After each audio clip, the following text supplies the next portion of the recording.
Hey guys, and welcome to my very first episode of my new murder mystery series. This murder mystery is particularly close to home as it was taking place in Dublin. So let's just get into it and I hope you all enjoy. This is the 1982 murder of Charles Self. Charles was stabbed to death in his home in Monkstown on the 21st of January 1982. Gardaí are still no closer to finding his killer after repeated appeals. So, Charles Self was born in England on Valentine's Day in 1949. However, following the death of his mother, he moved to Glasgow and was raised by his aunt. Originally, he had worked in Glasgow as a set designer for the BBC, but then in 1978, Alpha O'Reilly had approached Charles and asked him to come over to Dublin to work as a set designer for the RTE. In an unrelated case, Alpha O'Reilly does go missing in 1996. Charles was well known on the homosexual scene. He was an open gay man at the time. And at that time, in Dublin, it was extremely difficult to be homosexual as homosexuality wasn't decriminalised until 11 years later. On the evening of Charles's murder, Charles had spent around half an hour in the Bailey Bar. After Charles was finished in the Bailey Bar, he then went to South William Public House and he stayed here until about 10:30. After he was finished in here, he then went and met up with 5 friends at Bartley Dun Bar, which was on Stephen Street Lower. The Bartley Dun Bar was known as one of the gay bars at this time, and no one really went into it unless they were gay or homosexuals, because, you know, ladies as well, they were lesbians at the time. So the Bartley Dun Bar closed at 11:30 at night, and Charles had then went to the Hot Pot Cafe and he stayed here for about 15 minutes to half an hour to finish his food. He had ordered and ate his food. After leaving the Hot Pot Cafe, he then went to the public toilets at the corner of Burr Quay. Now, these public toilets were a known gay hookup spot, so here he would have met up with people. At this present night, he was seen meeting up with 2 people. These 2 people have never been identified. However, they are still appealing to try and find them to see if they have any knowledge on who Charles was going home with that night. The first man was described as being skinny, wearing a leather jacket, blue jeans and around 25 years old. The second man was described as being pudgy, wearing a black jacket with a 1 white stripe down the sleeve. This second man was also described as having long blonde hair. So, after Charles was finished here, he left and got a taxi with a man. So Charles and this young man had got the taxi around 12:20 a.m. from Eden Quay back to Charles's flat at Amnesley Mews. I don't know how to pronounce that, but that is just off Brighton Avenue in Monkstown. Charles was known as a very quiet man. However, the taxi man had described Charles that night as being very amorous in the back of the taxi with the other man. The man that was with Charles was described as being in his 20s, smartly dressed, with fair hair and wearing a 2-piece suit.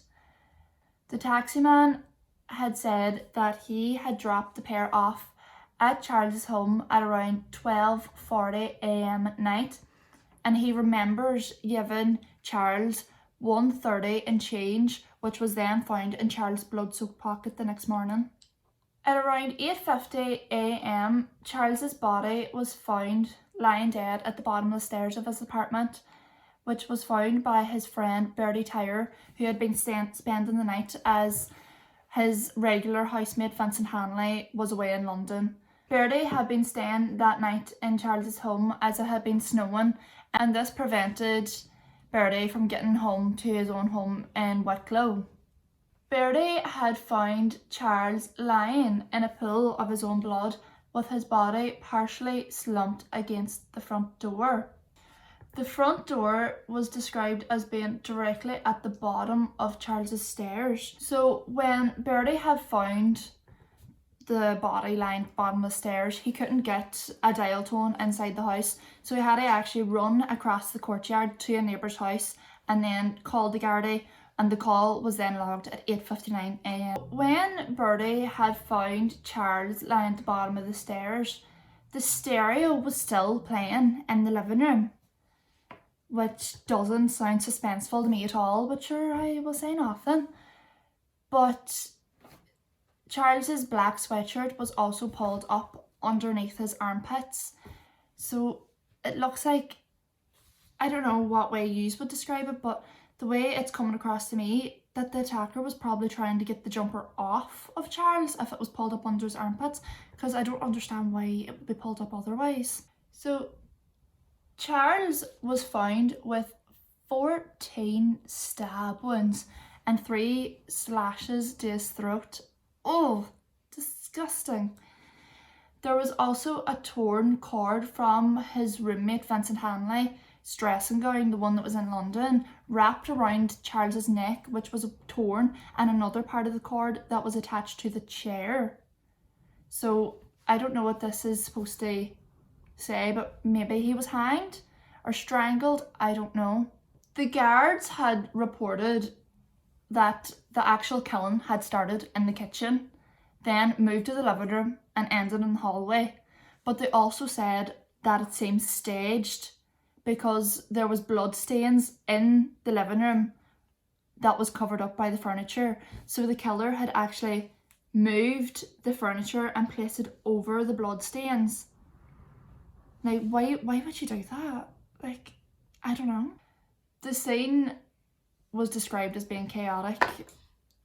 I think it's bloody chaotic anyways by even reading about it. I don't know what you think. You can leave your comments below to see and let me know. The murder itself had been described as being brutal and frenzied because 6 of the stab wounds actually went completely through and through, so it went in his back and out through the front, and these were inflicted with an 8-inch kitchen knife. The actual position of the body against the front door, it would have made it impossible to actually open the door, so the other only escape route that the killer would have had was through a 2-foot window in the kitchen. And I wouldn't get through a bloody 2-foot window in the kitchen, so I don't know how they bloody would. And the window opened inwards, not outwards, so it really would have been really difficult. And there was absolutely no mess around the window. So like, Charles had apparently had everything sitting perfect on his kitchen windowsill, and none of the dishes, none of the pottery, nothing was disrupted, so it was just all sitting perfect. However, if the killer was to flee through the window, these wouldn't be sitting the same way that they always would be, unless he went and then stuck his hand in the window and replaced them, which I highly doubt. If he was fleeing a murder scene, he would flee. So despite the ferociousness of the murder that was going on down the stairs, Bertie seemed to sleep through the entire thing. Like, how do you sleep through a murder which is taking place right below you? He reports being woken up around 2:30 in the morning by a man opening his bedroom door, well, Vincent's bedroom door, and saying, "Sorry, wrong room," and closing the door again. Although Bertie had only seen this man for a split second, he described him as having dark curly hair, whereas the taxi man described the man as having fair hair. So unless the man that was in the taxi had left and someone else had came, I don't know. Bertie had then reported that he heard absolutely no other noises that night. However, a neighbour heard screaming in the middle of the night, and another neighbour had heard a stone bench being dragged through the courtyard at 4 a.m. and a man jumping over the wall. So if the neighbours could hear all this taking place, I don't understand how Bertie didn't, and he was directly upstairs and he was already awoken from his sleep. Like, if I get woken up at 2:30 in the morning, I don't fall asleep and I don't get into a deep sleep straight away. Like, it would take me about an hour or so. But we'll get into the theories in a minute because there is a couple of interesting theories. Whenever this neighbour who seen the man jumping over the wall, she also reported seeing Charles's door being slightly ajar with the light on inside. So this would mean if that was the killer, he might have went through the door at 4 AM and it was left slightly ajar. So did he go through the window or did he go through the front door? We don't know. I wish I knew, but I don't. Gardaí received much criticism into the investigation of the murder of Charles, but as I previously said, homosexuality was still illegal at the time, so many people like could have been witnesses but didn't want to come forward because they were homosexual and they were scared for their own lives in case if they admitted to seeing him in a sexual way or any like being close to him, they might think that they're gay, or if they weren't gay, you just don't know. Like, they were just scared in case something would happen to them for coming out. Anyone who might have had a logical connection to the murder and they weren't openly gay, they might not have came out. Like, they might not have gave a statement because of the fact that they were gay. Like, which I think is terrible. But however, the Gardaí seem to think that it might have been a rent boy who had actually killed Charles. So if anyone doesn't know who a rent boy is, it's basically a male prostitute. But due to the Gardaí having a better relationship now with the LGBT community, they are still in hopes that someone will come forward and give some key information, as like Charles's family and friends, if they're still alive, still don't know how he died, like, or who killed him. Like, if it was my family, I would want to know why he was killed, how he was actually killed, why they killed him in the first place, like what did he do wrong. So if you have any theories of your own before I get into my theories and the theories that I've researched about, just pop them below because I'd be interested to hear, because I have loads of theories but they're obviously somewhat not logical either. Like, there is logical theories that have been released and that is the ones that I am going to go over now.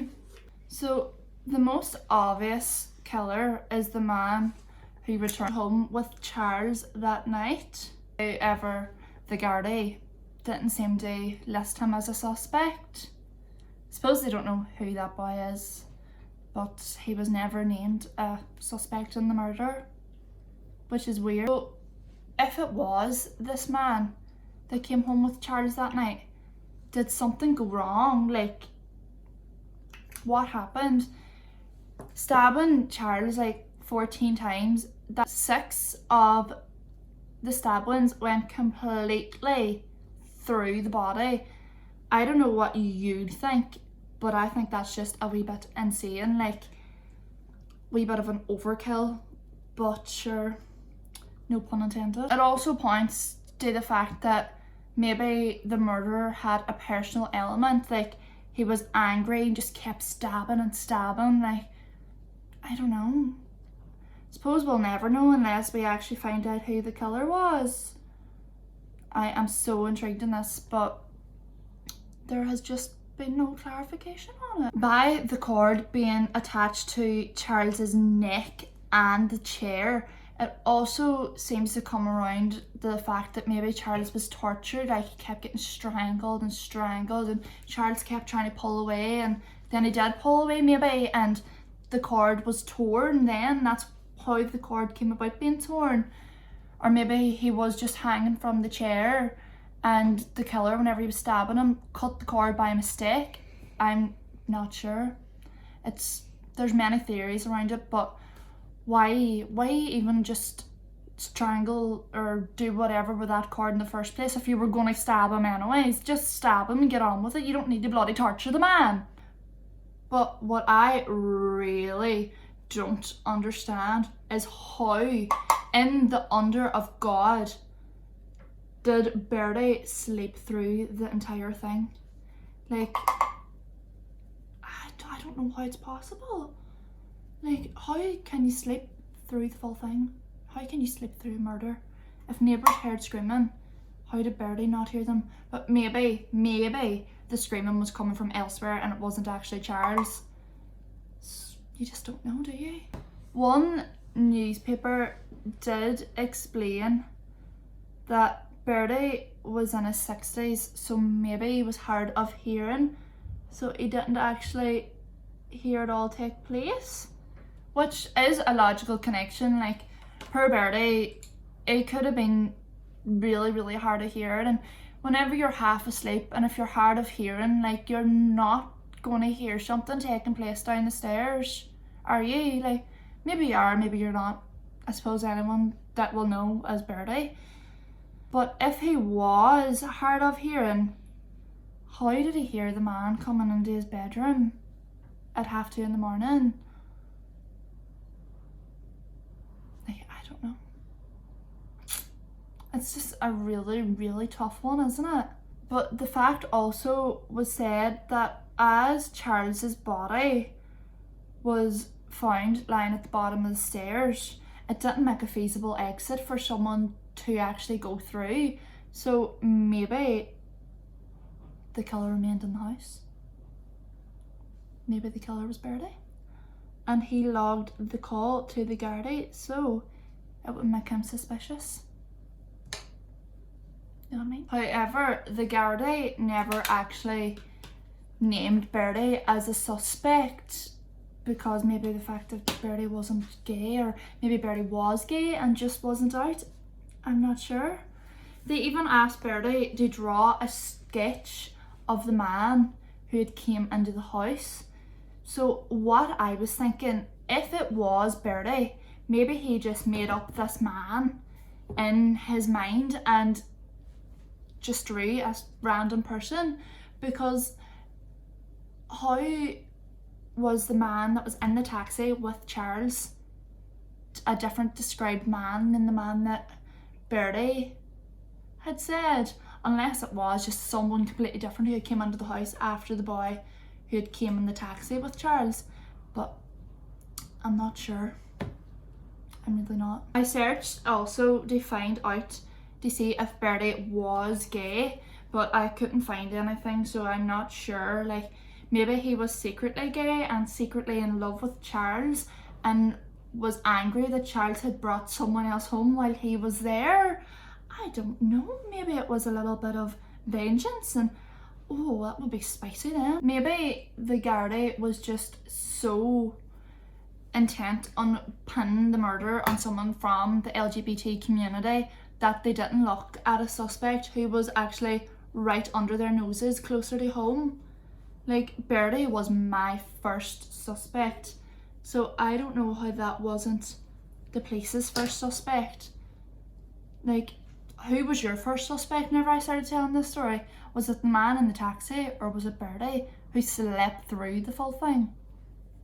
There also might be another perfect explanation that maybe Birdie actually did hear all this going on, but all in fear of his life, he didn't go down to confront him, because in that time, I don't know, but I'm nearly sure there was no cell phones and that all was landlines, and maybe the only landline that was in the house in order to call the police or the Gardaí even was downstairs where the murder was taking place.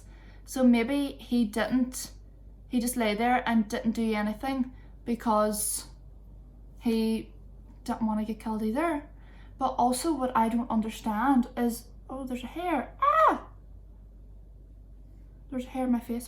Where is it? But like, what I also thought was the killer, if the killer was the same person that came into the room at 2:30 in the morning, they'd know that someone else was up the stairs. So why did they not kill Birdie as well? Like, they knew obviously that if a murder was going to take place and there was someone upstairs that someone was going to hear. So why did they go ahead and kill Charles while someone else is in the house and then leave the other person in the house still alive? Like, that also doesn't make sense to me. Like, they're going to know then that there is a witness. Like, they know that they're probably going to get caught due to there being a witness seeing them at 2:30 in the morning. I don't know, this is really messing with my brain. But maybe as well. No, I did say that Bertie did hear, like, might have heard the killing and was scared. Maybe he heard it going on and was too scared for his life, so didn't call. He might have had a phone in the room, but didn't call. And then whenever he woke up the next morning and walked downstairs and seen Charles laying dead on the floor, he might have just been so ashamed that he didn't call it in because he was too scared, and just didn't tell anyone at all that he heard it and pretended that he was sleeping the whole time. I don't know. I just feel so sad. Like, if it wasn't Bertie who done the killing and he did hear this going on and then waking up the next morning and finding one of his friends lying dead, like, you're gonna be distraught for life. You really would be. So obviously Bertie didn't share his secret, and he took his secret to the grave because Bertie is now dead. So he is, and he never told anyone what had actually happened that night. He didn't confess to hearing it. He didn't confess to the hearing. So if it was Bertie, if Bertie did hear anything, we're not going to find out. Another theory, this is one of my theories. It's a bit of a jumbled theory, so bear with me. Maybe the man who walked into Bertie's room was the man who came home with Charles that night. And as I said, it was snowing, that's why Bertie couldn't get home. Maybe they were cold and Charles probably had his own dressing gown down the stairs. House might have been cold, so he went upstairs. Charles might have said, oh, go up to Vincent's room, there'll be a dressing gown on there. And he opened the door and seen Bertie sleeping, so just closed the door again. And that's the man Bertie seen. Or maybe it was Bertie that killed him, and that's why he described a different man. That's why the stories from the taxi man and Bertie didn't link up. I'm not sure. And also, the dressing gown was actually found, like, the dressing gown was got out of the bathroom apparently. I can't remember where I had read that, but apparently they found Vincent's dressing gown in the bathroom, and that's where whoever it was lifted it. It wasn't actually from the bedroom. But then another one is maybe that it was a homophobic killing. Like, maybe it was someone after Bertie because he was gay and he didn't like gays, and maybe that's why Bertie wasn't killed, because Bertie wasn't gay. I don't know. Was it a homophobic killing, or was it an angry lust killing, or I don't know. I really don't know how long I'm going to do this. It's really hard to talk and get the lipstick done. So, the case. After 39 years, I think. I'm not the best at math off the top of my head. So, after 39 years, the case is still unsolved. And the Gardaí are still... Maybe it's closed now, I'm not sure. But maybe the Gardaí is still looking for possible suspects to close the case. So if anyone has any information at all, just ring the Gardaí. So that is the case. Tell me what you think about the case down below, what your theories are, who you think the murderer is. But my finger is really pointing to Bertie, but I'm still not sure because I don't know, like, it's just not clear. Like, it could have been anyone. It could have been a homophobic killing. We just don't know. I don't know anyways. And I don't think the Gardaí know because they're still appealing for information. So just leave your thoughts down in the comments below, and I will see you next time for another murder mystery.